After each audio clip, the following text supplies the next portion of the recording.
Hi, I'm Todd Wenty, and this is the Daily 180, 180 seconds of motivation and inspiration intended to help you take action and make progress in your life. This is episode 508 of the Daily 180, and we're finishing our series of Plan and Improvise by talking about how planning and improvising both can be used effectively together as strategies for making progress. If you've been watching some of the other ones, you probably can sense how these two ideas really work together in my life quite extensively. For instance, in the example that I shared about planning, I've planned very solidly to have some spontaneous time. Well, within that time block that I have arranged for myself to not have anything else planned, I can improvise. In effect, I give myself some boundaries around which I say, if my improvisation gets me anywhere along the way during this period of time, that's great. If it doesn't, that's fine. I still have a plan to take me the rest of the way. Now, working with a day or a week or even a major project, that can work very well. In fact, in a lot of the projects that I work on, part of our improvisation piece is in the early stages when we say, what do we want to do? Let's get a very clear idea of what our accomplishment should look like when it's finished.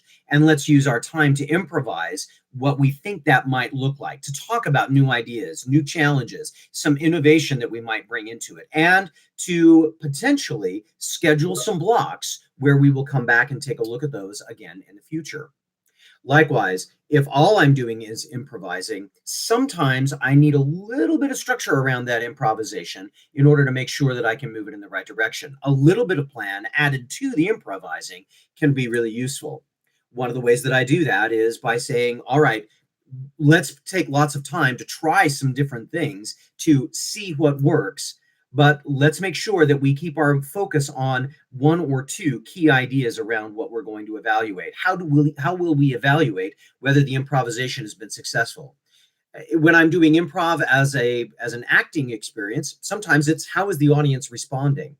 Sometimes it's how are my fellow actors responding? And sometimes it's just simply, do we feel like we really nailed it? Do we feel like we got that to work well? Oftentimes there's tiny bits of plan around it, not advanced planning, but understood planning, shared planning that says, here's our idea, here's where we want to go with the story, let's see what we can add. The idea of planning and improvising is very frequently convoluted to mean that it's either or. In my experience, the best results always come with and. Hopefully this has been useful for you and given you some ideas. I know that the practical application for how we might use this strategy might not necessarily be obvious. So maybe in the future, we'll take some time where we can talk about how planning and improvising in each of the different facets of life might be useful. In fact, if that's something that you'd like to see me explore in a little more detail, please give me some notes in the comments section and let me know. Because if that would be useful, certainly I would like to do it. I have a plan, but I'm willing to improvise. As always, I would encourage you to hit the button to subscribe and hit the bell to be reminded when we've got new editions of the Daily 180 coming out. They're going to be coming out pretty regularly, as they always do. And in the meantime, also share this with as many people as you can. My name is Todd Wenty. This has been the Daily 180. Go forth and conquer. We'll see you next time.